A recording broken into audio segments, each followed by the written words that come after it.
The Brandon Peters Show may contain explicit language and detailed plot points. For more information on the show, stay tuned to the end of the episode.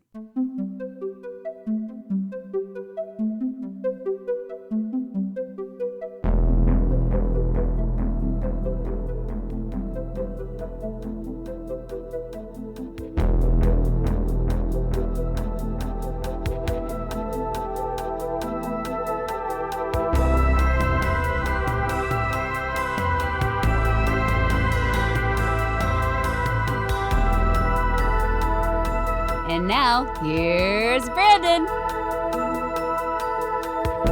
And the Brandon Peters Show is back and ready to attack. Today features a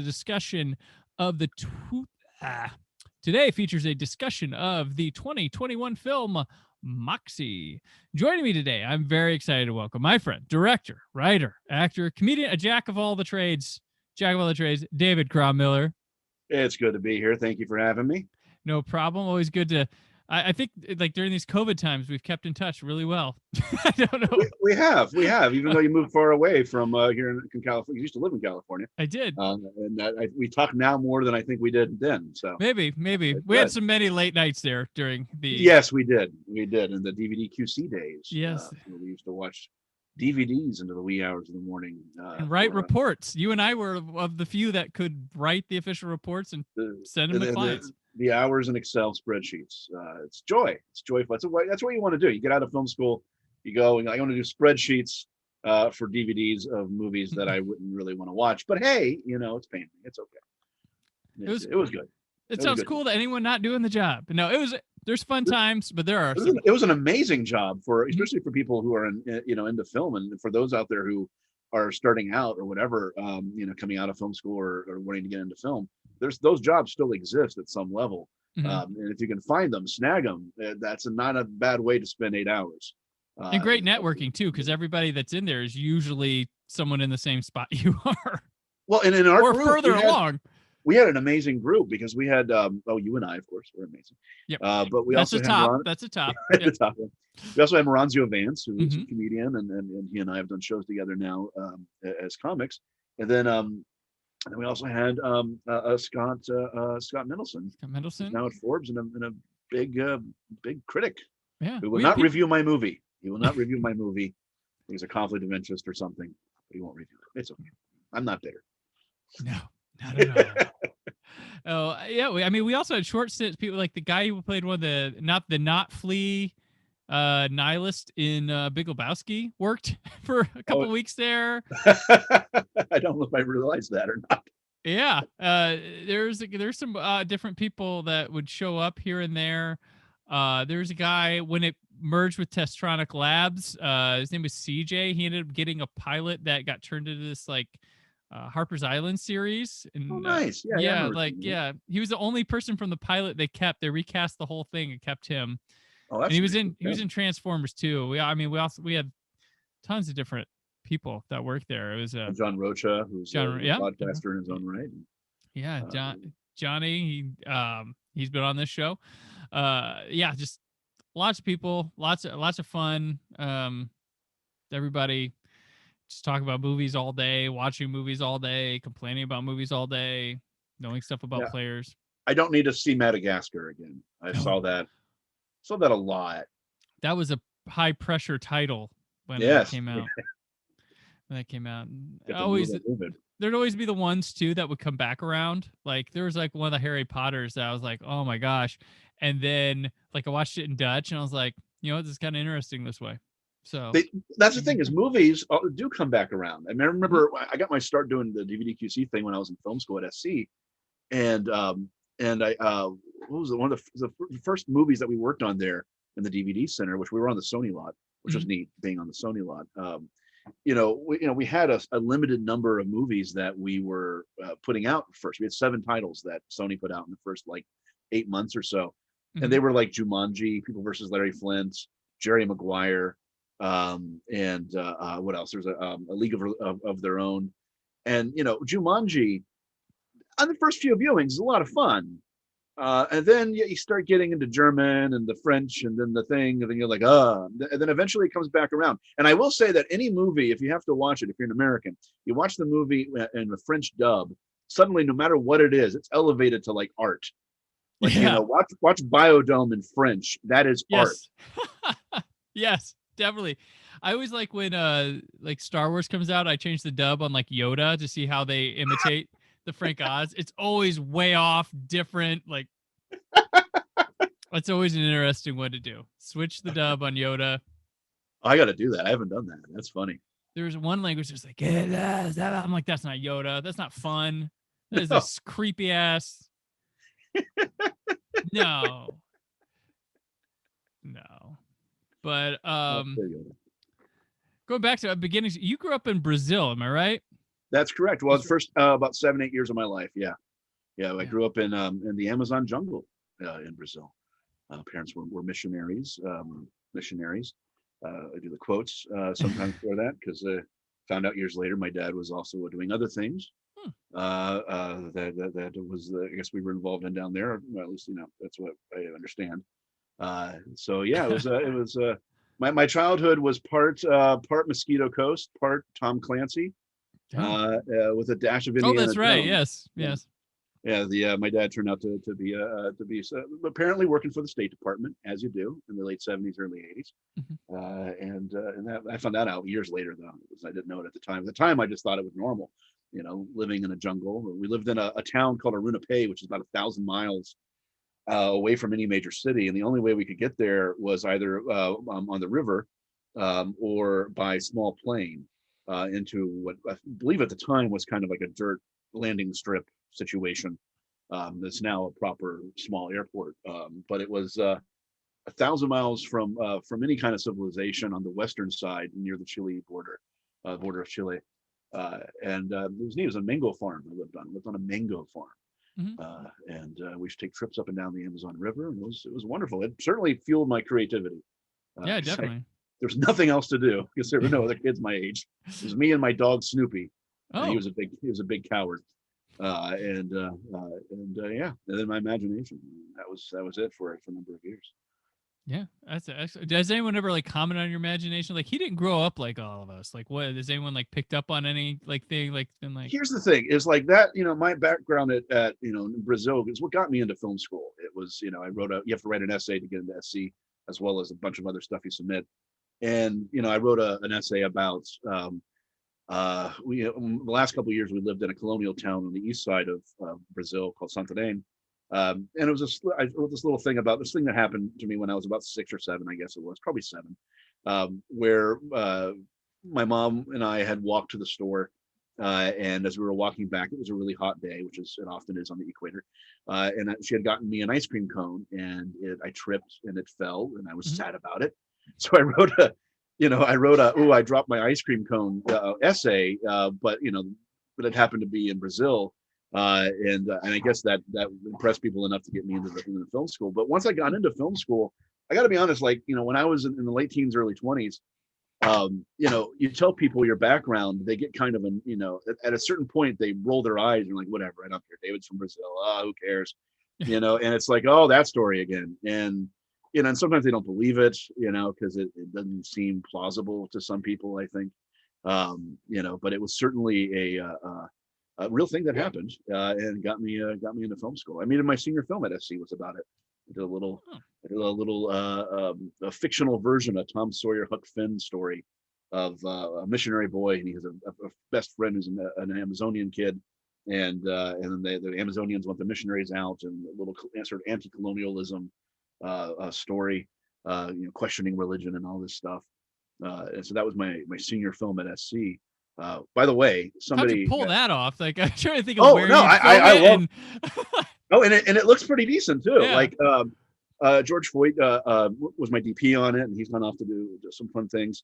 It was we were very clever. Like my thing, I always tell people, I teach a production class sometimes, and what I always tell people is, filmmaking filmmaking is an illusion. All that Mhm. matters is what's happening in the frame. Everything outside of the frame doesn't matter. Right. I mean, you don't want it to be on fire. That would be bad because you have to stand outside the frame when you're directing.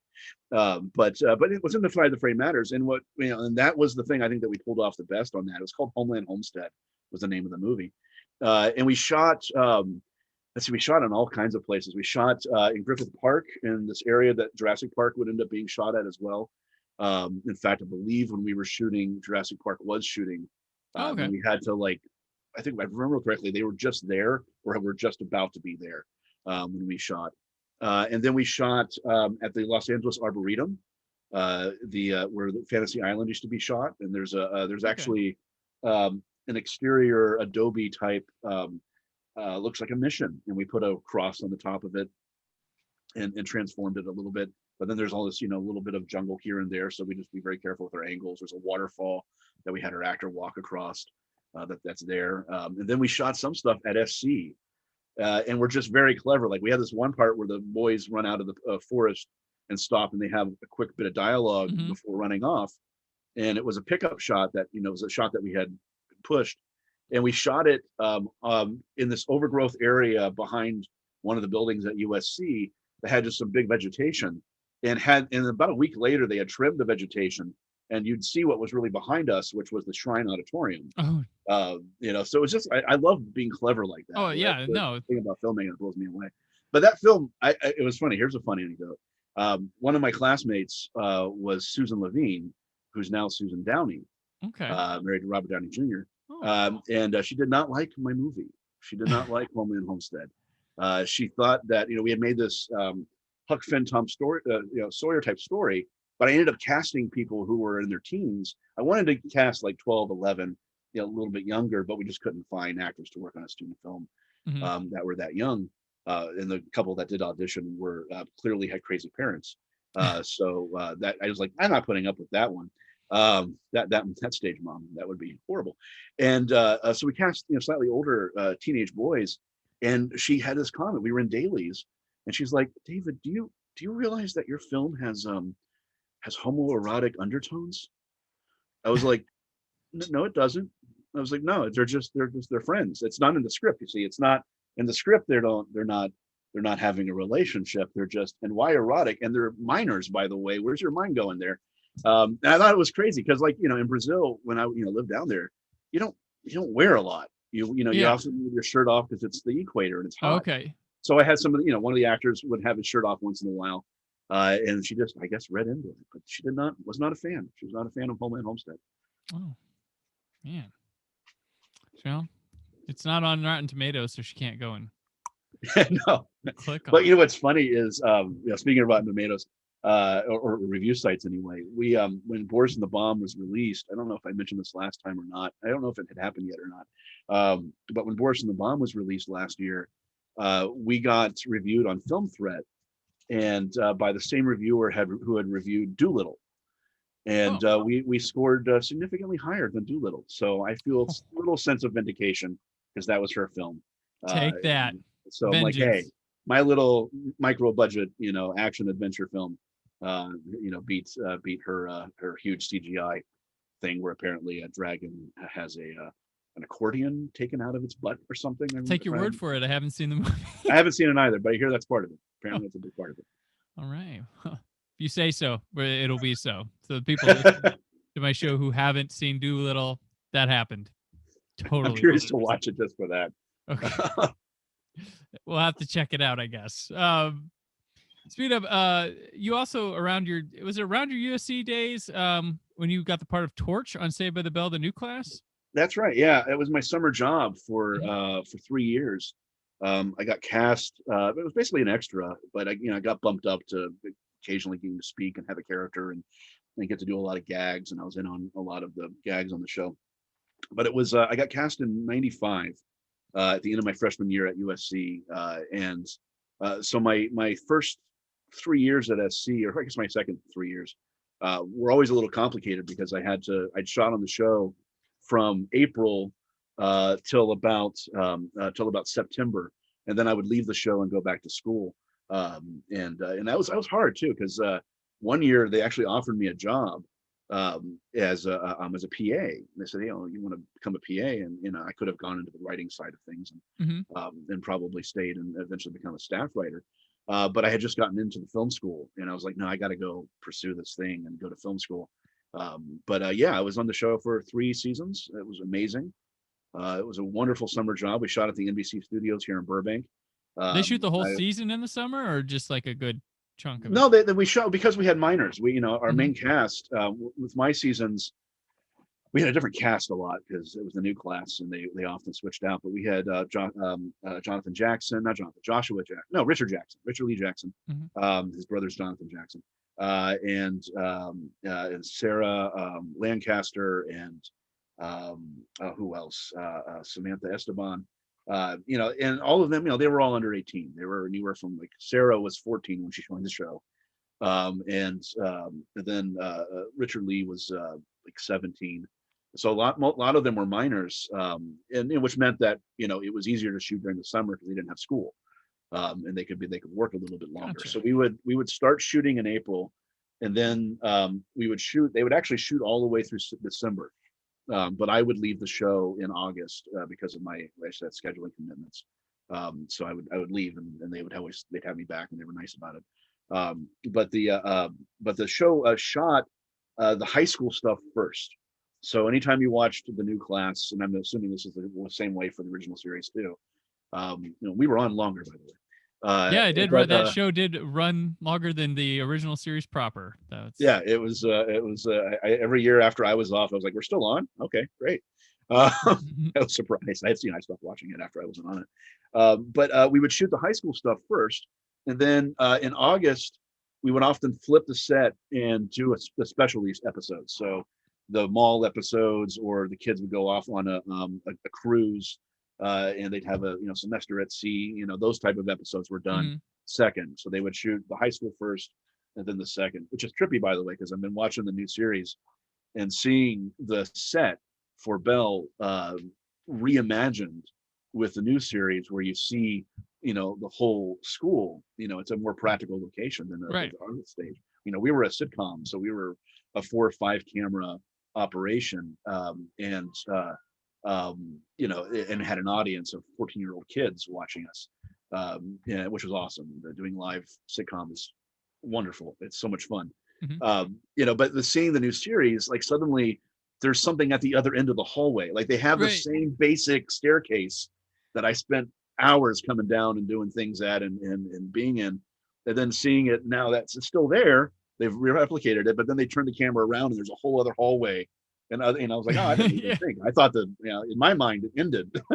Yeah. It was just this one little commons with the lockers, the stairs. The stairs went up, but we don't know where to. Where to. You want to hear a gross thing that was up those stairs? Because we had the same set from the original series. Right. Like, our Max was the original series Max, and our high school was the original series high school. Behind, so when we're up in that top of the steps before we come in, there's it's a flat, and at the back of the flat is the gum that the actors were chewing before they went on stage, and they would take the gum out, and it was Tiffany Amber Thiesen's and Mark Paul Gosselaar's and Dusty's and everybody, whoever was chewing it, and they would autograph it. And then, of course, they wouldn't always autograph it. It was disgusting. It was gross. Oh, it's not the best. There's a wall in Seattle that's like that, with all just gum and stuff. And they I think they clean it once a year, and then people start it again. It's so gross. It's so gross. But it's fun seeing the Max now, because that was my haunt. I took it over for a couple seasons. And they didn't make you do magic tricks? No, they didn't have any of that part of the show, which was good, because I was an okay actor, not great, and I did not know magic. I knew how to deliver fake burgers and fries. Actually, the burgers usually were real for the cast, just very cold, because they were made in the morning. But yeah, it was a great summer job for 3 years, and I'm very happy to have been part of it. I remember when you told me that first, I was like, that's really cool. People working like, what? I'm like, no, that's a better gig than most of you have had, that you tell me. Like, it didn't pay well. We were an after show. Right. But it was sort of my, I've had multiple film schools. Like, there's the USC Film School. And then I consider, Bell to be sort of an extension of that, because I would hang out at in the booth and watch Don Barnhart, the director, work. And Yeah. Don would go on to become a little bit of a mentor of mine. Over the years before he passed. He died about 3 years ago, I think. But he had done Mork and Mindy. He had done Benson. Oh wow. He had done variety shows with like the Rat Pack. He had this amazing career. And then he did everything, every Saved by the Bell, from Good Morning Miss Bliss all the way to the New Class. That's Don Barnhart directing Wow. every episode until he started doing other things because Peter got a little greedy and bought a whole bunch of shows. And suddenly Don had to go direct California Dreams and Malibu, California, and City Guys and all these other shows that were on at the same time. Gotcha. And I'd say Saved by the Bell New Class is much cooler than California Dreams because you at least have the title of Saved by the Bell in there, and people are like, oh, I know that. Well, we had Dustin and Dennis, Yeah, Dennis you had original Haskins, cast members, who played Mr. Belding. It became a friend, and I love him dearly. And Dusty, and watching the two of them work, Screech and Belding, it's broad comedy, it's silly, it's for kids, but man, they put everything in it. They committed to it, and watching people who are, in my opinion anyway, comic geniuses of sorts, certainly physical comedic genius. There's not that many people who do physical comedy the way they had to do it. And especially watching Dusty, like, he's sharp, and he knew how to, they turned his character into very much a caricature over the years. And he embraced it. He didn't overly fight it.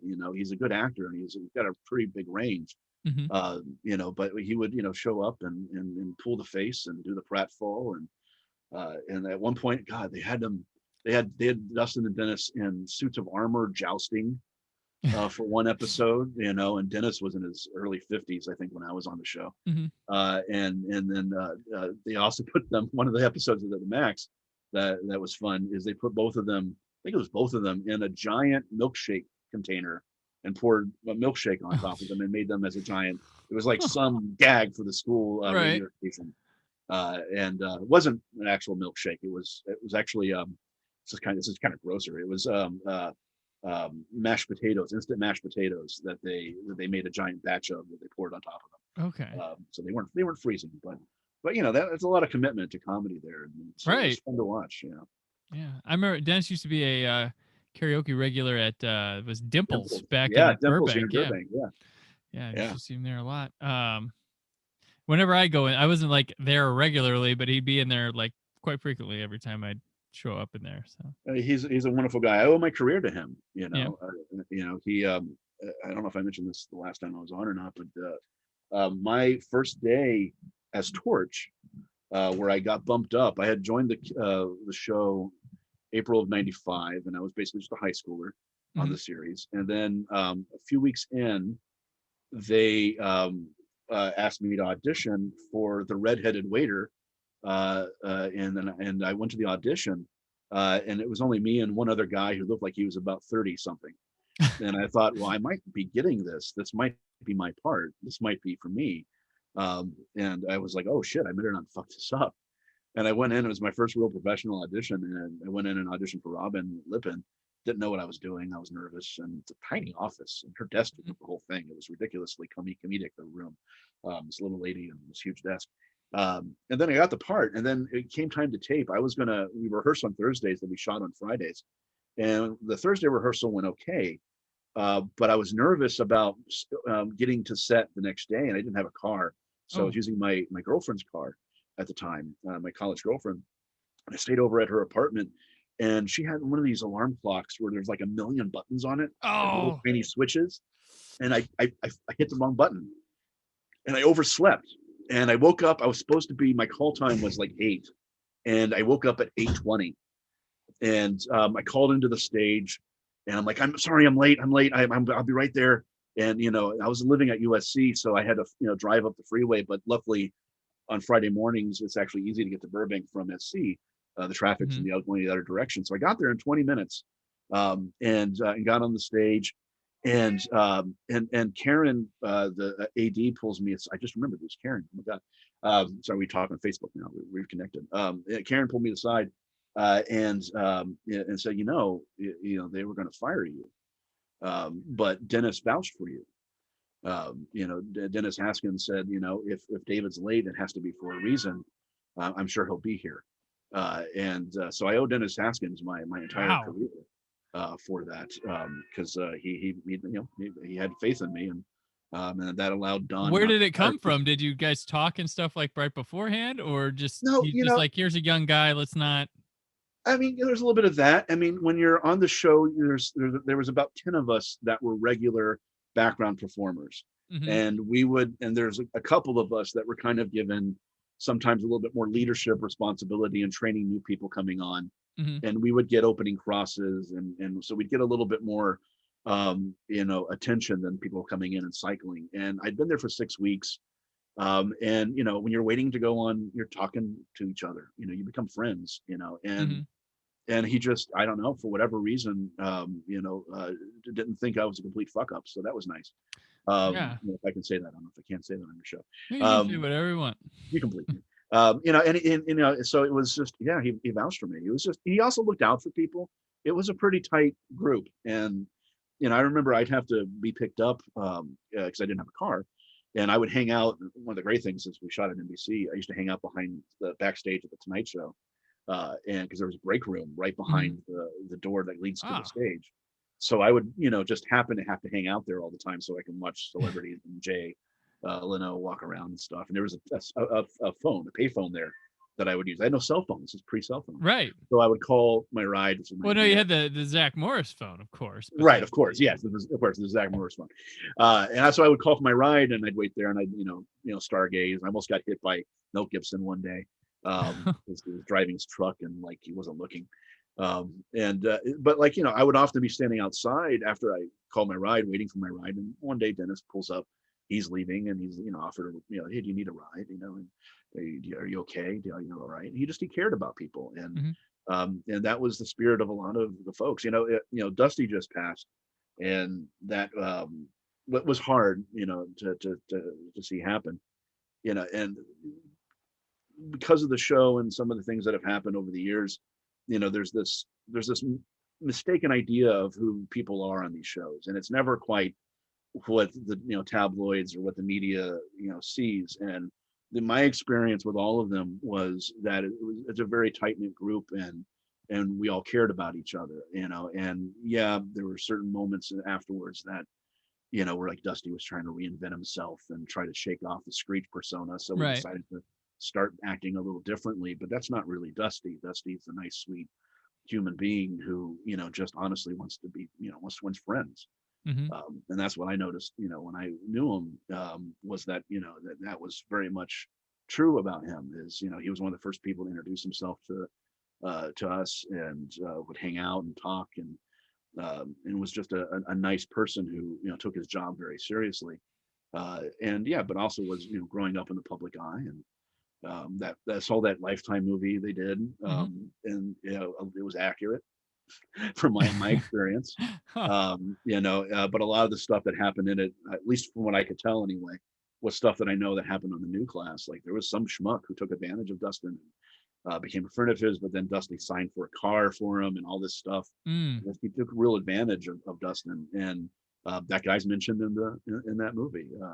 His name was changed, but it was very much stuff that had happened. So it's complicated, but at the end of the day, that group is pretty tight. We're all still, some of us at least are still friends. I happen to end up getting to know some of the people from the original series just by happenstance, because it's not everybody gets to say that they went to Bayside High, and graduate from Bayside.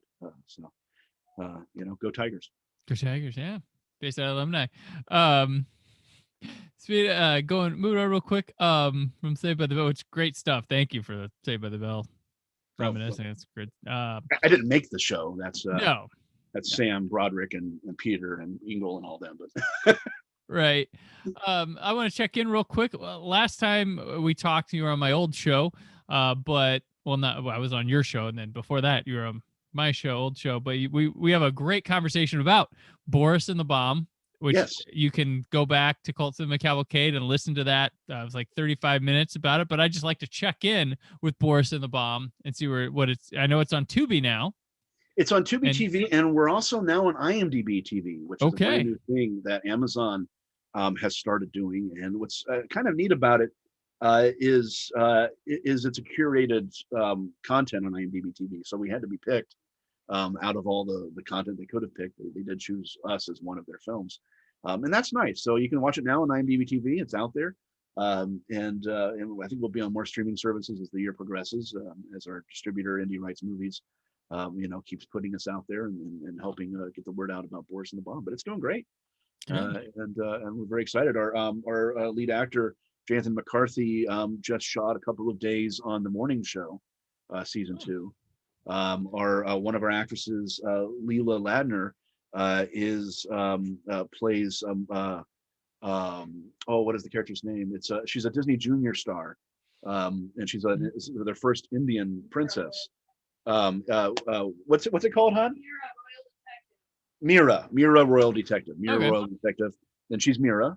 And then Parissa Fakri is on SEAL Team and is doing great. And Molly Hagan, who's in our film, is currently in Walker, Texas Ranger. So the cast is doing great and getting out there and having a good career wave happening, which is also good for Boris and the Bomb. So it's going good. Awesome. And now you're on a new part. Now you're documentarian currently. Right? Yeah. That's where you're playing your hands in with Flappers Comedy Club. You're doing Unflappable, the chronicling the history of Flappers. Yeah, chronicling the history and predominantly focused on this last year in the pandemic, because I'm a stand-up comic and Flappers is my home club, which is how that happened. And we have been talking with Flappers for a while about doing a web series, a narrative web series about just the behind the scenes of a comedy club. And there's a lot of crazy stories that the owners had shared with us, and so we were actually talking actively with them about that and working towards it. And then the shutdown happened, and I was in the week the shutdown happened. Not only were we talking about doing the narrative series, but I was supposed to shoot one of the owners. His name's Dave Reinitz. I was supposed to shoot his comedy special. I was supposed to direct it for him and shoot it. But the shutdown happened before that before we could shoot. That was on. It's going to be March 20th, and Flappers closed on March 16th. Right. Yeah, and their last live show is technically March 14th. The Dana Gould headlined. So about a month into it, Josh Snyder and I, he's the booker there and one of the producers of the doc and also of content at Flappers, we're talking, and we have been talking about, I'd wanted to do a doc for a while. I mean, I did CNN stuff for a couple of years back in 2008, 2009, and had covered protests and stuff. And I love documentary filmmaking. Good thing we don't have those anymore, right? Yeah, there's no protest. The world's solved. We're post everything. Equality's here. Everything. Yeah, it's great. Fine. There's no problems at all. So I I've done short subject documentaries. This is my first feature doc. And so I just started following them and recording video of them reinventing themselves. I mean, they went from being a brick and mortar comedy club to within a week, they went online with Zoom comedy. They were the first big club to do that. They were only the third, I think, set of comedians to do it, and the other two comedians were our Flappers regulars, Maria Bamford and Jackie Cation.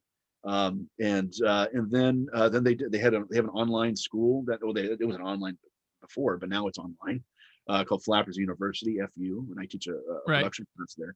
And then so that moved online, and then they have a restaurant, a pretty big restaurant. They have 3 performance spaces, so it's a big space, and that place was shut down. And in order to try to keep the lights on and going, they've done everything from they did groceries for the first month of the pandemic. People couldn't find toilet paper. They had toilet paper, so people bought toilet paper from them. I know I did. The big industrial size toilet papers too.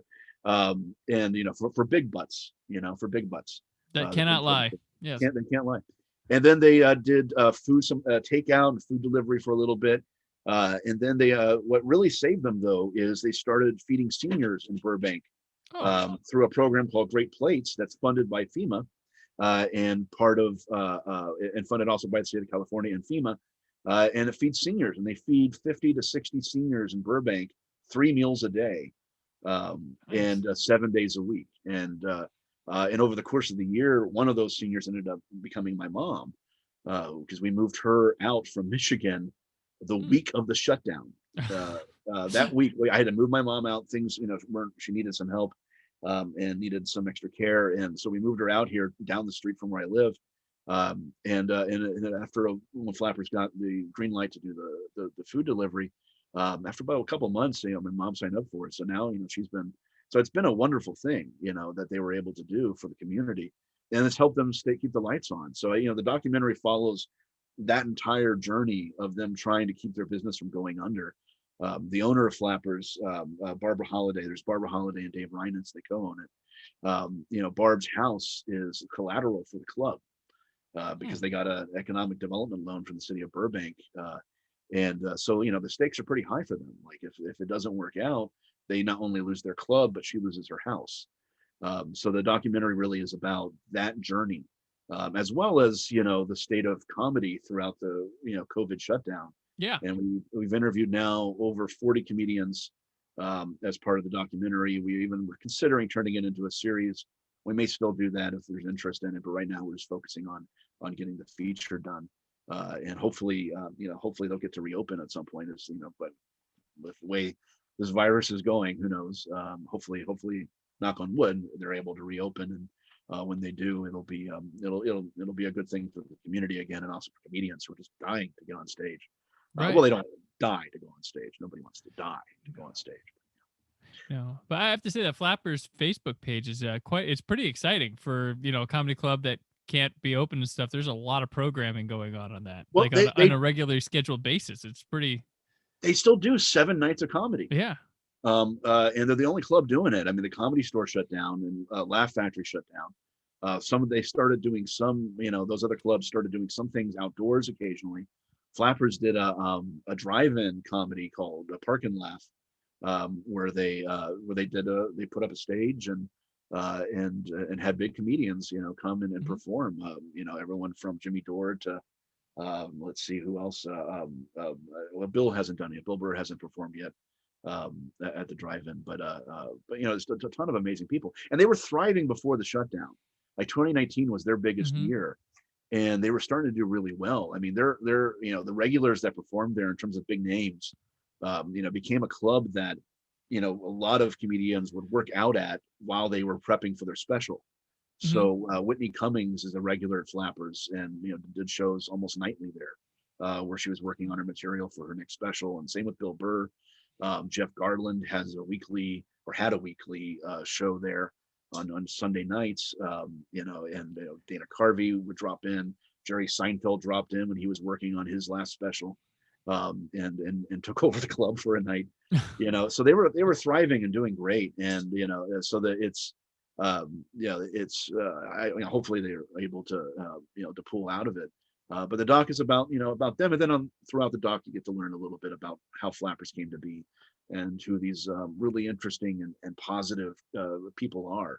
They're inspiring. They don't give up, and that's something that certainly, I'll be honest, having the doc to work on this past year has kept me going, and allowed me to feel some sliver of hope throughout all this, because having Boris and the Bomb released in February of 2020, and the shutdown happened, that screwed up our entire plan for how the film was going to be received. And even though people are streaming, it still became hard to get the word out and promote it. We were going to do conventions, and it felt like it was just taking off, and then whoosh. And we had another movie that we were starting to work on and prep and write, called One Good Christmas, a Christmas movie, and we've had to put all of that kind of on simmer, and so the doc really has been the thing that has kept me going.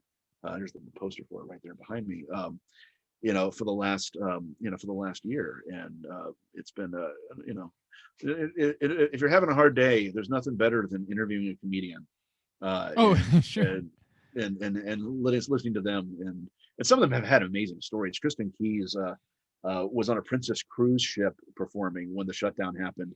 And she actually got shut down before the shutdown, because they were one of the boats that got flagged for having an outbreak. And then Hal Sparks is a big part of the doc, and Hal was in China the months leading up to the shutdown, because he was shooting a game show that he hosts there. And he was in and out of China for several months for the 5-6 months, some of them have some amazing stories, about how they've survived the shutdown, Yeah.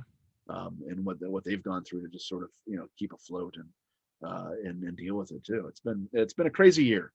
It's been a nutty year. We did one of the other things that I'd be remiss if I didn't mention is we did this show called Wicked Widgets, which we started shooting third week of the shutdown, because my wife and I's reaction to trauma and stress is usually to do a web series. There you go. Yes. When we did Ann Boris, the series that Boris and the Bomb is based on, it was during the 2008 financial crisis, and we both had gotten laid off. And so we made that series. We did 3 seasons of it back to back in 2009. And then when this crisis happened, it made sense for us to do the same thing. Right. But we did a Zoom sitcom called Wicked Widgets about a magical IT company that accidentally deletes the internet in the middle of the pandemic. And their Zoom-like stream is the last stream, and they have to keep it going. Otherwise, the internet goes away forever. And then there's a lot of commentary about what we were all going through at the time, and a lot of silliness, a lot of very, very big silliness happening on Wicked Widgets.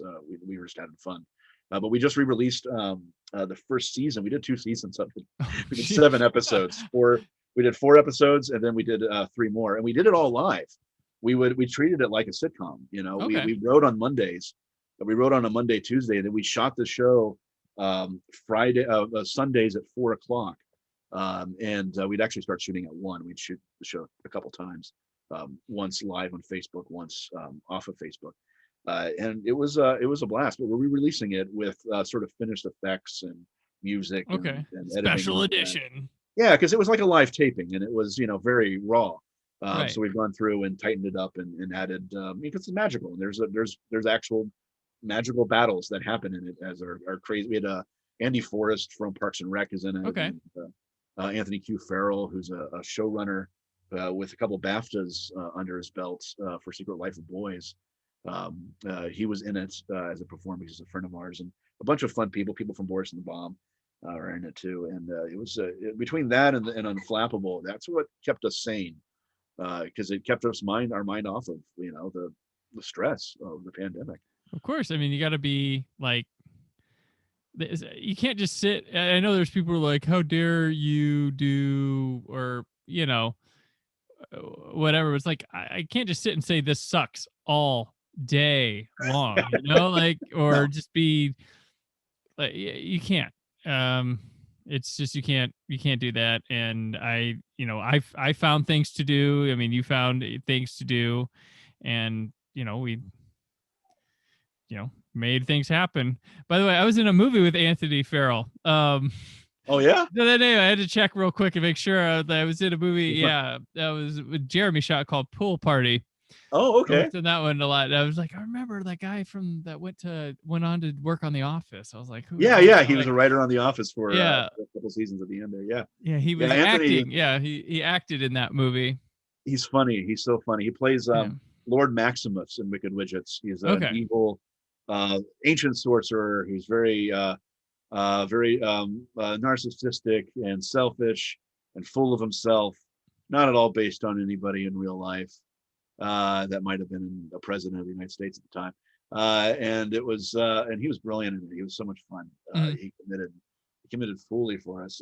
He's a good friend. I was on his series called Dwelling years ago. He did a web series, and he and I, it was his show, and he was in it. And I got to play a small part in that. So that's how we met, and we become friends and since. And whenever I have an opportunity to work with him or some of those people that are in Wicked Widgets, I make an excuse to. There you go. Because Yeah, it's fun, and he's so funny, and a good human being too. He's Canadian. You have to be a good human being. It's too bad the movie I was in with him, he probably doesn't want to remember. Oh, I don't. I don't want to. But no, I really like your push. You're like, we got to make something work during this pandemic. It's very admirable. I've really enjoyed watching you just like, hey, we have to eat. We have to, feed our creativity. And I mean, I don't know how many people that listen to the show seen what you've done, but it's impressive, and the way you push through while still recognizing there's a pandemic going on, and being What's mindful. funny is at the end of every day, my wife and I, we have a ritual where we sit and we talk about what happened that day with our kid and my mom and life, and we'll go out in our backyard and sit in our hammocks and have a chat, and then at some point we'll inevitably remember, oh, and there's also the pandemic going on, like there's Yeah. like why do I feel anxious? Oh, that's right, there's a worldwide pandemic that had to wear a mask all day when I went to the grocery store and had a panic attack. But no, we keep busy, and it's either because we're people who don't want to give up, and we find ways of being creative under any circumstance, or it's insanity. So Right, yeah. it's one of the two, One of rather the two. crazy or creative. But I guess there's a fine line. Awesome. All right, you want to move on to Moxie? Yeah, Moxie. I love Moxie. All right, here we go. Moxie's directed by Amy Poehler, written by Tamara Chestnut and Dylan Meyer, based on the novel by Jennifer Matthew. And it stars Hadley Robinson, Alicia Pascal Pena, Lauren Tsai, Nico Hiraga, Sydney Park, Sabrina Haskett, Patrick Schwarzenegger. Yes, he's his kid. Angelica Washington, Marcia Gay Harden, Clark Gregg, Ike Barinholtz, and Amy Poehler. And it's about it's about a girl inspired by her mom's rebellious past and a confident new friend. Or hold on, let me read right. Inspired by her mom's rebellious past and a confident new friend, a shy 16-year-old publishes an anonymous zine calling out sexism at her school. So, David, I always have people pick movies. You had a kind of a trio, but you were like, you know what? Damn it, we're doing Moxie. So why Moxie? Why Moxie? Because this past year, movies have been a sense of comfort for those of us who like movies in the pandemic, and most everybody's had to be forced to stream stuff. But I'll be honest, modern, I host a show at Flappers called Talkin' Talkies, somewhere where we pick a movie and we talk about it. And a lot of the times it's 80s movies that are comforting, and because there's a certain optimism, I guess, although I didn't think of it at the time, with 80s films. But modern films, not so much optimistic, and not always not always well done. And when we watched Moxie, it just surprised me because it reminded me of everything I loved about a John Hughes movie, of the 80s, with this modern, edge to it. And also there's some social commentary in it. And whenever you can have a comedy that not only makes you feel good because the characters are so vibrant and the directing is so good, but there's also a message underneath that's empowering. I'm a father of a 7-year-old girl. And when I see a film like Moxie, which is very much about women's empowerment and fighting, sort of, I guess, the patriarchy, but in this particular case, Patrick Schwarzenegger's patriarchy, where he plays this horrible guy. It reminds me that I want my daughter to have, I want her to have Moxie. I want her to have the power to speak her own mind and to speak for herself. And to be herself, and whoever that ends up being for her. So it's a film that spoke to me as a father and of a daughter, as well as a filmmaker. And Amy Poehler, I told my wife Jen, we're writing partners together and make all these projects together, and I told her, I was like, I would hope Amy stops acting and just focuses on directing, because it was so well done, so well executed, so well edited. You watch, indie films, especially coming of age stories, and there's sometimes something that doesn't quite click, or something that you go like, okay, it's a good movie, but it's lacking heart, or it's lacking, good cinematography, or it's lacking thoughtful directing. And this had all of those things. It's the film changes as you watch it. Her directing style and how Hadley, the main character's, framed in the shot, and how she's lit is altered a little bit throughout the movie as she gains power and finds out who she really is. And I love that. I love that there was thought that went into it, that it wasn't just, I'm going to execute a comedy with some teenagers and make a coming of age story, that it was actually an attempt to take you on a journey with this girl and be there with her. So many times in indie film, especially, and I guess it's kind of an indie film, although it's Netflix, if they're indie anymore, is the camera often doesn't have a strong point of view. Right. Yeah. Usually the camera's just there capturing the scene. They have some blocking. The actors show It up. comes with digital filmmaking a lot too. It's a lot easier to like. It used to be hard as fuck to get a shot. Now they can just filter it in the post production. And there's a laziness that's happened in some of indie film. Mm-hmm. And I don't know about laziness. Just sometimes it's actors becoming directors, and they're not thinking visually. And what I love about Moxie is here you have this black belt comedic actress, Amy Poehler, who is just amazing at what she does on a regular basis. And she comes into it directing, I think it's her second feature. And she's right now directing a documentary, by the way. She has a TV movie under her belt too, so that could be three. I mean, this went to Netflix. Yeah, that's right. And she's directed a bunch of Parks and Rec and other series. But she comes into this and it's visual. The camera has a point of view. The way she opens it with this, she could direct a horror movie. It was amazing. Like that opening scene, I was like, oh my god, this is great. Yeah. I didn't expect it. Where the character's running through the woods, and and she screams, you can't hear her voice, and it's just the camera's following her, and it's tense. You don't know where she's running, and you're like, did I pick the right movie? I thought this was Moxie. And then she wakes up from her dream, like, oh my god, you did it. I didn't see this coming. Usually you can see a dream sequence coming, and you go like, I thought I had picked the wrong movie, and I thought this was maybe a serial killer film or something. But then I'm like, oh no, this is Moxie. This is just where the character, and I was like, wow, that's so visual and so thoughtful, and then the whole film holds up as you're watching it. So as a filmmaker, it's just incredibly satisfying. And then as the story progresses, I mean, this is a story that's not told. Here we are, a couple guys talking about it, but two white guys talking about.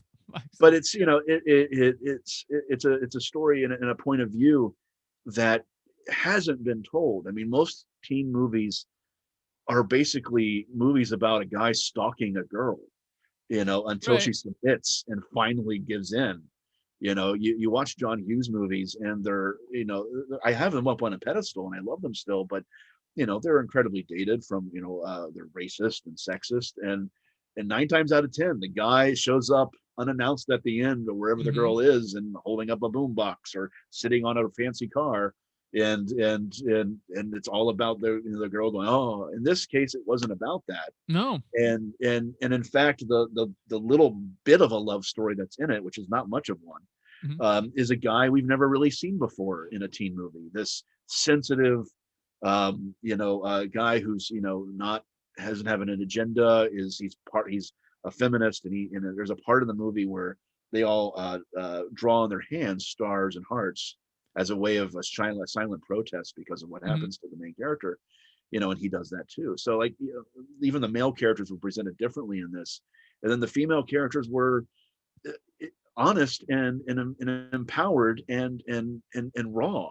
There's a sequence at the end where they all start speaking their truth of what's happened to them, I'm a father of a daughter, and I'm also the son of as most of us are, of a woman, of a mom. And I have a sister and obviously a wife, and I'm surrounded by women in my life. And, and I know some of the horror stories that they've had to deal with, the sexism they've faced, the assault and all the things that the Moxie gets into. And seeing that story finally told, not just told, but also told in a way that's accessible, that's exciting, that's funny, as well as empowering. Yeah. You don't get that. Usually you get a little bit, you get a very straight drama sometimes, and there's still some guy stalking a girl at some point. In this case, there wasn't any of that. And instead you have this empowering movie that at the end of it, you kind of want to go get a megaphone and go out and march in the streets. You're ready to go out and change the world. And I think we need more movies like that. I think we need more movies that make you feel something, not just sad and depressed and angry, but something actionable, something where you can go like, no, I can take this, and now I can go out of the theater or out of my home, and I've been changed a little bit through the experience of watching this movie. Right. And it doesn't hold its punch. There's movies that attempt this thing, but they're kind of careful with their punches. And also having Amy Poehler direct, she also can show you like these things don't have to be super serious. They have fun too. They're human beings. They laugh together. They have fun together. They plot together. They enjoy what they're doing. They're not just pissed and angry. They are pissed, but it's not just like super straight, played straight the whole time. And it also isn't afraid to show the flaws of our main character. She goes on a journey starting Yeah. kind of flawed, becomes empowered, and takes that power to a different level of finding flaws that she needs to once again overcome in the end. It's quite quite I an love her interesting arc. journey, and it's not one that I've seen before, really. No. Oh, And what I like is there's a scene in the beginning where there's a new student who comes to the school, and she's really the catalyst for the film. And she gets mistreated by Patrick Schwarzenegger's character, where he's bullying her, and being condescending, and it's pretty harsh how he is. I mean, he spits in her soda and hands it back to her. It's hard. And Hadley's character says, meets this girl on the stairwell, and they have a conversation, and she says, to this new student, that, oh, you need to keep your head down, that he's just the way he is, and she's making excuses for him. And the new student, and I forget her name, maybe you have it in front of you, says to her, I don't want to keep my head down, I want to keep my head up, if that's okay with you. And and it's one of those moments where she realizes, oh, I'm part of the problem. I've been enabling this behavior at some level by my own silence, and by this need to just, oh no, I'm not worthy. I can't speak up and speak my own truth. And then she changes throughout the film, and she becomes this incredible character that's leading a revolution at her school through the use of a zine, of an underground school newspaper, where she hides her identity. And it's wonderful to see a film that makes you feel, not only just there's some hope that people maybe people will find, because we all struggle with that. We all want to kind of give in to the pressure of just going along with the flow, and we're in an era because it's now, easier, and right, where we can't do that. You can't do that anymore. You have to start standing up for what you believe in, and you have to go march. You have to go tell people what you feel, and start taking your power, because you've earned it, and just by being a human being. And in women especially, the Me Too era, I think this movie is incredibly important, because I don't want my daughter to have to go through what my sister went through, or my mom went through, or other people, who have struggled or gone through the Me Too thing. I know people in Hollywood who have been Me Too, who've not been Me Too'd, but who have been, on the receiving end of male patriarchy, and in a very real kind of disturbing way. I could tell stories I could tell you, but I won't. Because I can't, because it's their story, not mine to tell. And it's important to have movies like this that can tell the younger generation, hey, you can do this. You can speak for yourself. And then also telling people of our generation, it's okay to allow this to happen. It's okay to start talking about this. You don't have to keep your head down. In fact, right, you should hold it up. When I found, I mean, I hate to be, white guy going, well, I can relate to this movie as well, but there was some genuine authenticity to the portrayal of how this was handled at the school, to me, a lot, because I went to a Midwest school, middle high school in the 90s, and small school, and believe it or not, David, wanting to be a movie maker back then was not cool. Right. And I think it was in California. No, it wasn't seen as a real thing or a career. And so I got picked on and bullied just for my interests a lot, and because I wasn't with some cool clique kids. It was not the cool one. And there were many jack-offs in my grade and stuff. And people would try to have conversations with the people, the school teachers, officials, and they would say these things like exactly like the Marcia Gay Harden principal was. Like, I had flashbacks to my own encounters and things like that. And the way the teachers just kind of like, hey, let's get through the day and then we're done. And then we just ignore. And like, there were kids that did like expulsionary offenses, like to me, to others, to other things, and they got to slide by because maybe their parents were on a booster club or something. We had a kid, he was a complete piece of garbage. treating people like crap, harassment. He stole like the teacher's edition of a math book, one of our math books, and like threw it in the river, like, and bragged about it. People, and then word got around, of course, to the principals and stuff. Nothing happened. Yeah. Nothing. Like he ruined, like we couldn't take our tests, like we couldn't, cool, you got your math test going, but like really, like you're gone. But no, he was still there. I graduated with him. Like just stuff like that all the time. Just physical bullying, mental bullying. Like I dyed my hair blonde when I was like a sophomore, went on AOL Instant Messenger, some rando name that I didn't know, probably some kid from my school was like, hey, your hair looks like shit. Like just saying mean things to me all the time. And just, I just couldn't go about my day, do my own thing. But because it was different, I'd be bullied. There were other kids probably got much worse than me. I probably got away with, I don't know, whatever at my school because I was, white male, whatever. But I even got, it was weird because there was one time, I hate to bring in my high school through all this, but like I got, Hey, work through your trauma, work through it. Me, this other guy, and these other two kids who were probably on the good kids squad, we got reported for like bullying someone or something, and we were all like, what did we're like, who is this? Like, we can't tell. And I'm like, no, we want to apologize, we feel really bad. Like, it was like the wrong kids to do that. I can't imagine the other end of it with those a-holes being like, I do nothing. But we're all like, can we write them a letter that you can give to them to say we apologize, we didn't mean whatever, we had no idea who it was or what we did, but we like, can we apologize to this person somehow? And they're like, no, we just need to warn you. I'm like, we feel bad, we do not mean.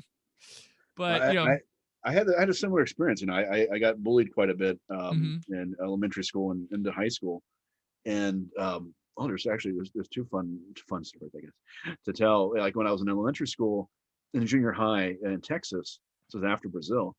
There's this one guy named Steven. He would harass me and stop me on the way to and from school, and we'd sit behind me in class. He'd flick my ear the whole time, and I get wedgies and all the things that you get that that Screech had to go through and Saved by the Bell. That was happening to me in real life. And I remember one day I took revenge on him. He was walking down the aisle in my science class, and I was afraid to mention anything, and he wasn't getting in trouble for it. And he had been flicking me, and I just was upset and angry. And I sucker punched him as he walked past me in the gut. And for whatever reason, right then, of course, the teacher notices.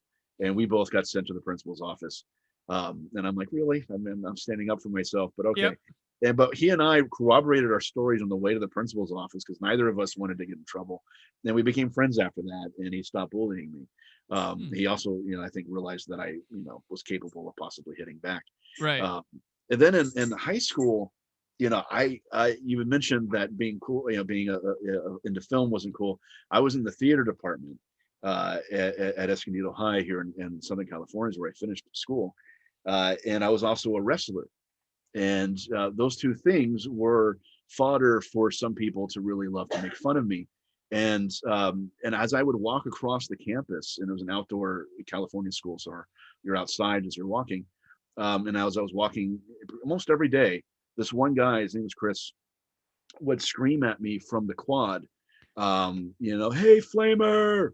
And they would call me Flamer, a homosexual slur, and just bully me and tease me and in front of everybody. And and it was devastating. They would pick on this other kid too who had special needs, and put signs on his back. And this kid, they never got in trouble. It's never anything. My only revenge with Chris though was, he called me Flamer, and then a couple years later I was on Saved by the Bell playing Torch. So I was like, well, I think that worked out for me.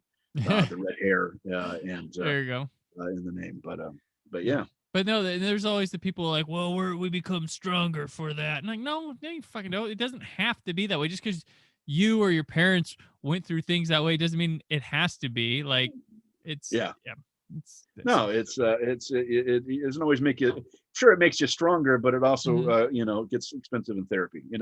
But you don't want that experience for your kid. But yeah, Moxie pushes that boundary and says, no, it doesn't. And they really cleverly builds and builds. Hello. There's my daughter phasing in and out. So the transporter settings aren't very good right now. Ghost well, daughter. let's Um, first. Oh, there she is. There she is. Okay.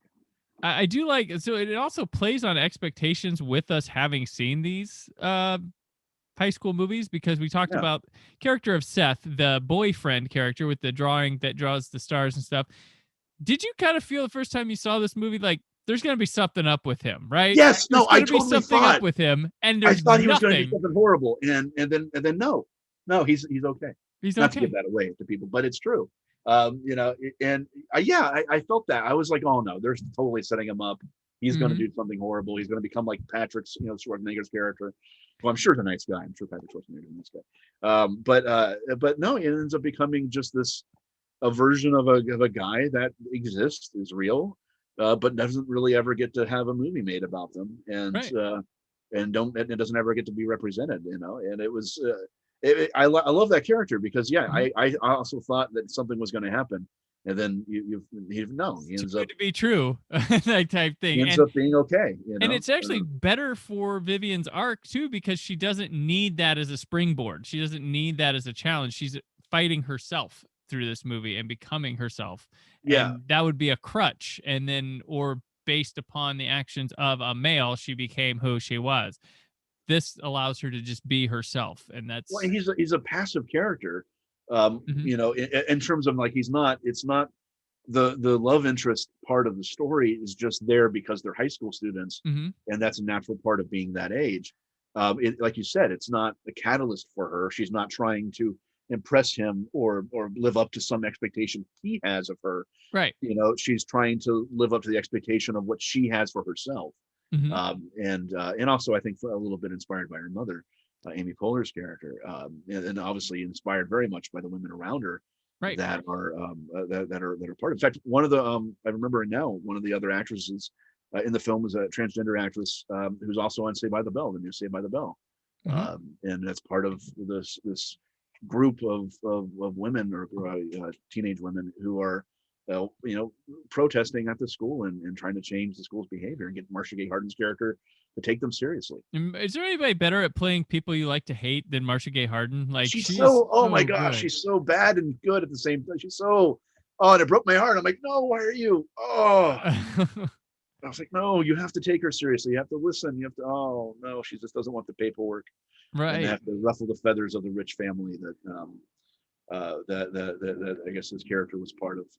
So I remember, like, I guess his family was like some significant family in the community, Mhm. which is always the case. Yeah, Yeah. it always is the case.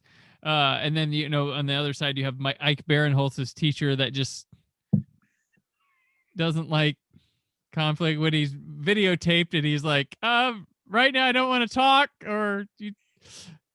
I Oh. love his character, because I thought that Amy Poehler's plays with the expectations of these characters, Mhm. especially the male characters in the thing, in the film. Their arcs, like the boyfriend guy, but the teacher, I forget the character's name, but his when you first meet him, you're like, oh, this is just another phoning it in, doesn't really want to be there, is maybe a slacker, isn't really, and then He plays open mic on the weekends at the coffee yeah, shop. right, exactly. But he defies your expectations, because by the end of the film you realize, oh no, he really is on their side.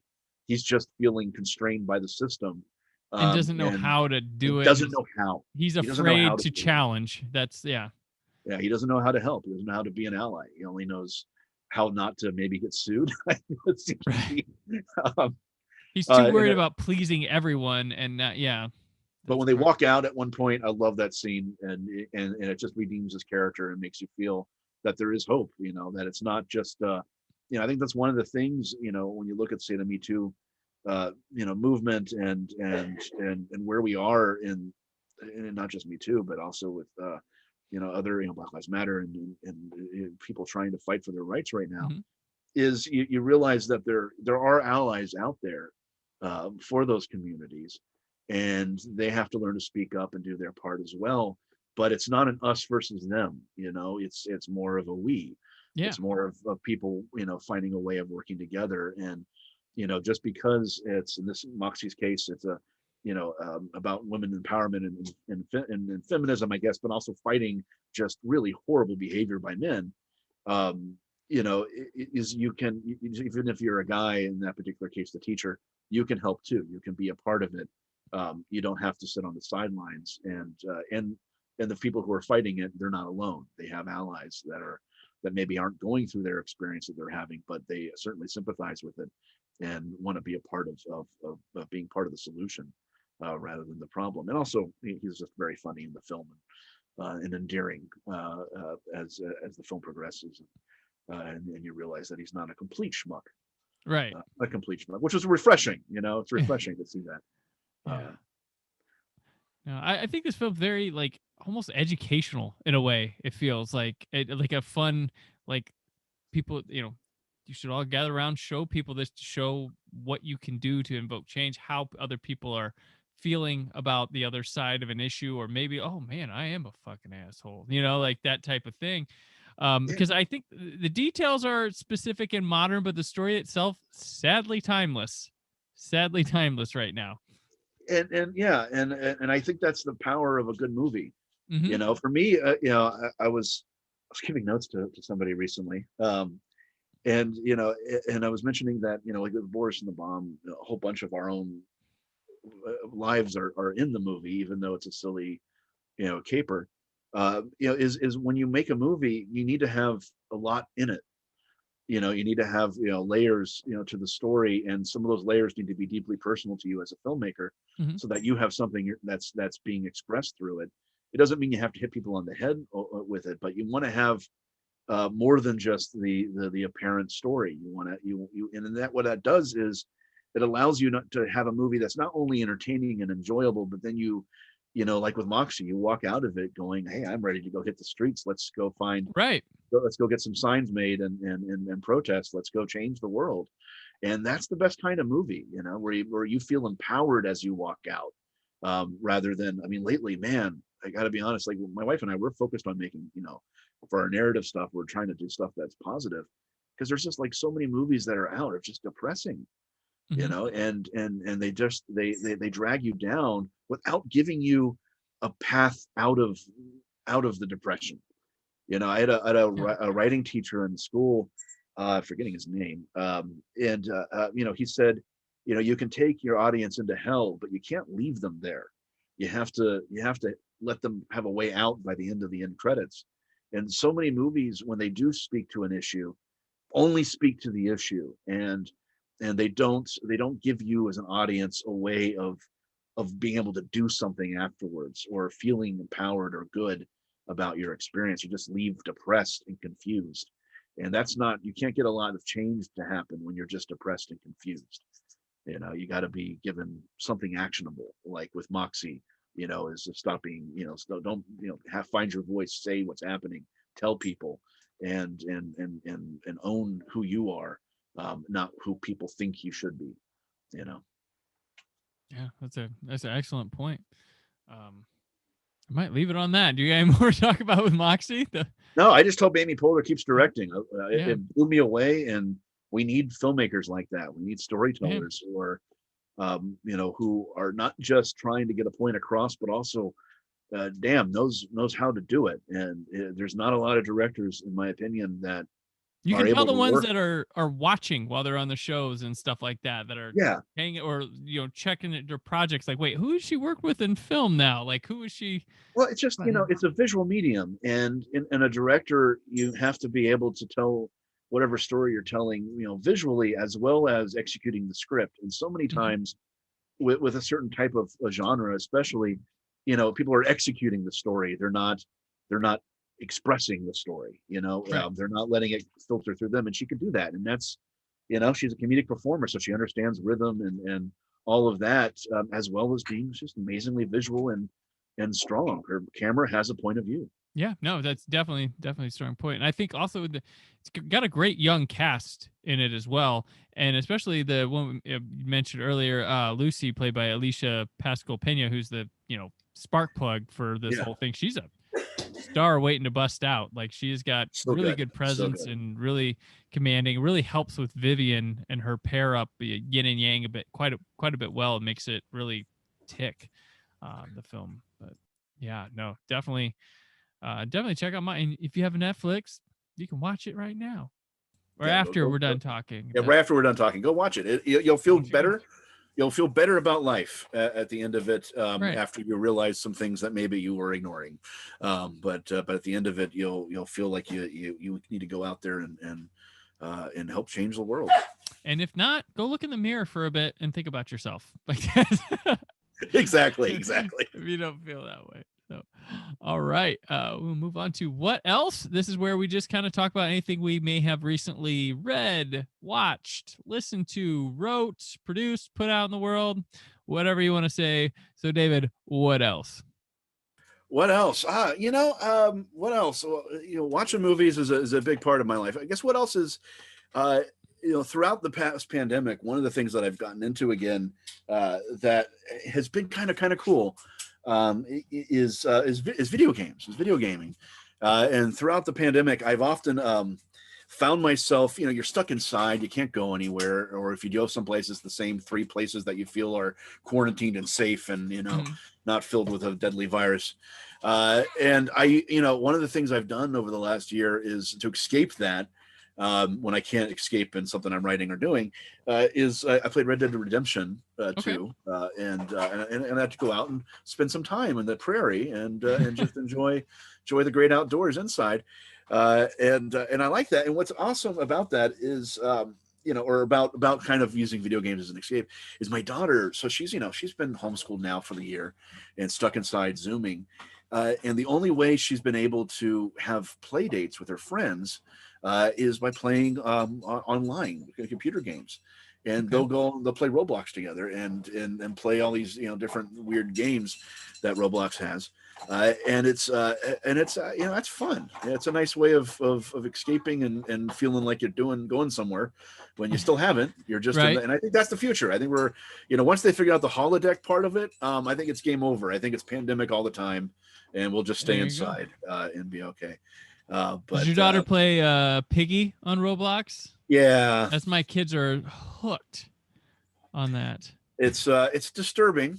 She showed it to me. I play with her, sometimes, and it's disturbing when your daughter is Piggy and has been picked as Piggy and suddenly stabs you in the neck with a knife. You're like, well, things have changed since I was a kid.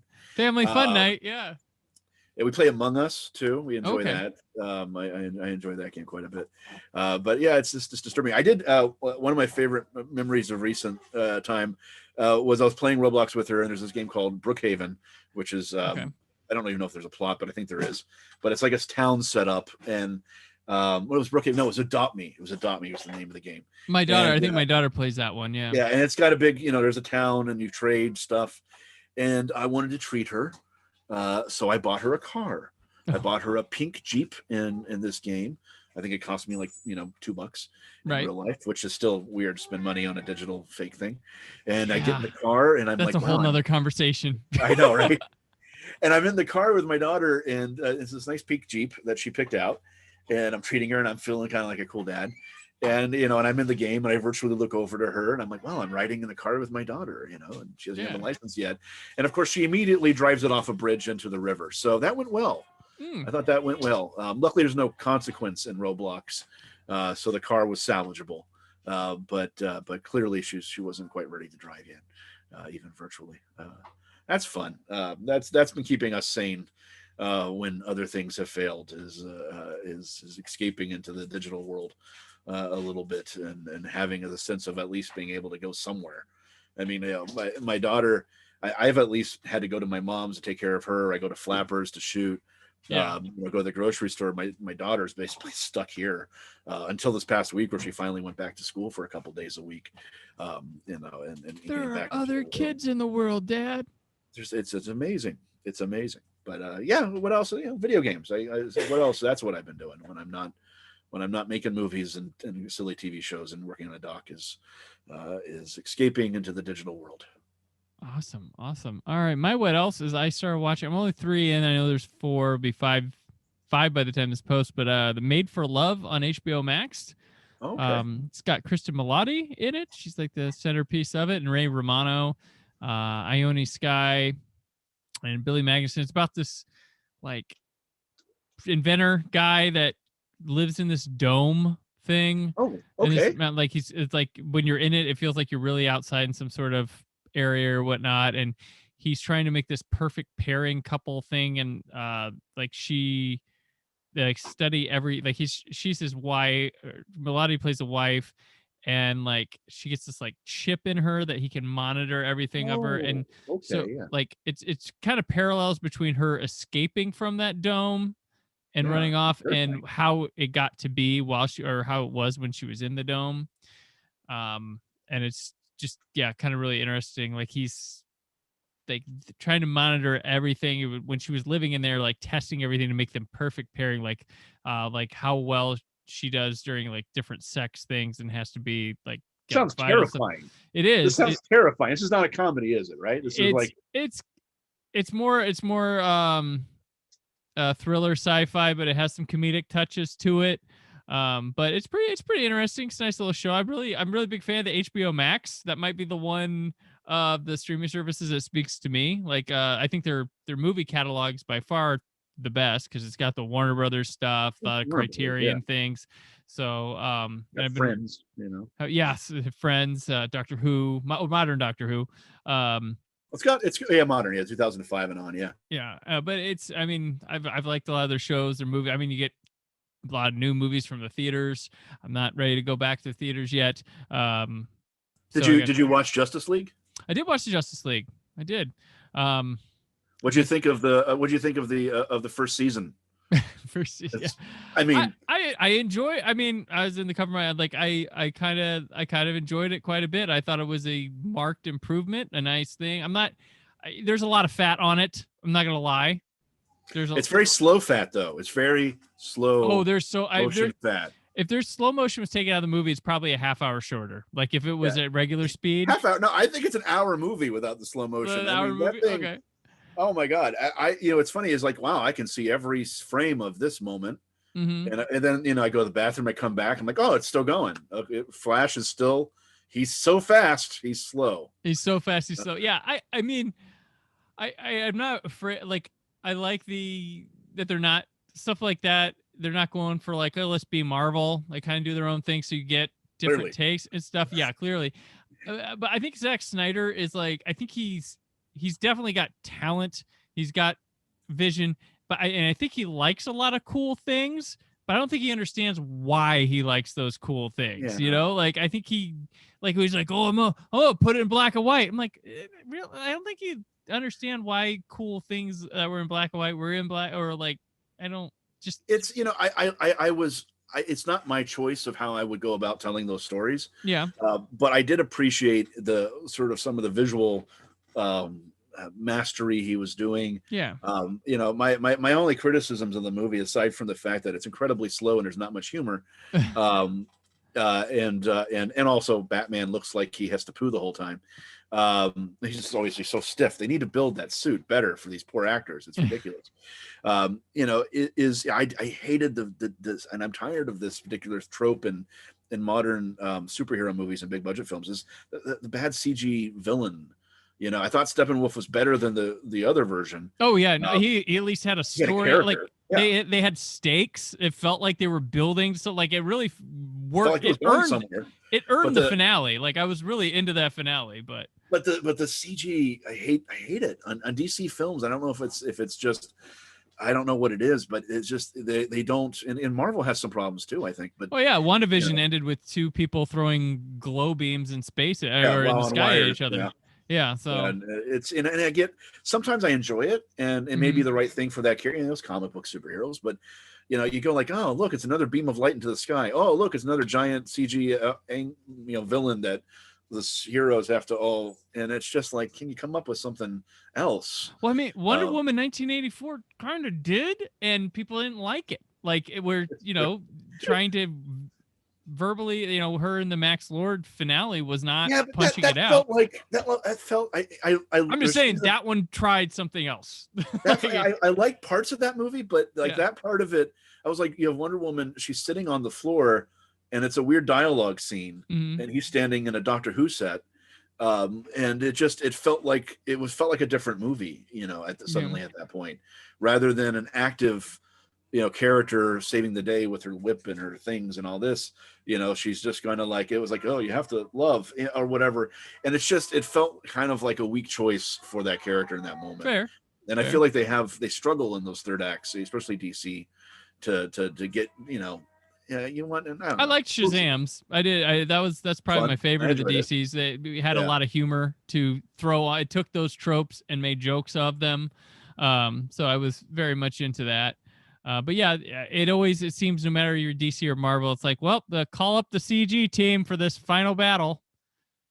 And then a giant beam of light into the sky at some point has to happen. It's got to be a giant beam of light into the sky. It's like it's either a villain coming to take over the Earth, or it's the best car sale ever in downtown LA or downtown Gotham. Right.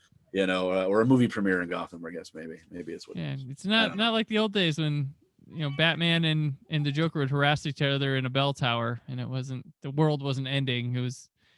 So I like that stuff. But so a little bit of Justice League there. So that'll wrap us up for today. David, thank you for making your debut here. It's always a pleasure to catch up. And you also promoted this show when it dropped. So when it debuted, and like my launch day didn't really feel like a launch day till I went on Talking Talkies. It felt like, okay, we're here now. Because you throw stuff out in the ether and it's like, and then like after I did your show, then the feedback started coming. It felt like real. So appreciate you having me on. Glad. Well, it was great to have you on. We love doing that show, and it's a lot of fun. Yes, definitely. So where can people keep up with your happenings around the interwebs and socials? You can find me on Twitter at DP Kronmiller or on Instagram. Also, Fish-Eyed Lindsay is our production company that we do Boris and the Bomb and Flappable and Wicked Widgets through. And we have a Facebook page you can follow and a YouTube channel that is a little anemic because we only recently started putting stuff on there. So if you get to that channel, please subscribe. Although I think YouTube might be a dying art. And I'm all over Facebook, unfortunately, because it's the pandemic and that's the only way I get to see people. Gotcha. All right. And I'm on Twitter and Instagram at Brandon4KUHD. Written work on WhySoBlue.com. There's more from the Brandon Peters Show this week. But until then, always remember to keep the positivity in your online film chatter. Thank you for listening. The Brandon Peters Show is a Creative Zombie Studios production. Produced by Brad Shoemaker and Brandon Peters. Written and edited by Brandon Peters. Announcer vocals by Jessica Alsman. Theme song by Metavari. Web design and show art by Brad Shoemaker with Brandon Peters. All music and clips featured in the episode are property of their respective studios and no infringement is intended. Additional information on this and other episodes at BrandonPetersShow.com. For any inquiries, press opportunities, or sponsorship, contact mail at BrandonPetersShow.com. The show is available on Apple Music, Spotify, or anywhere podcasts are found.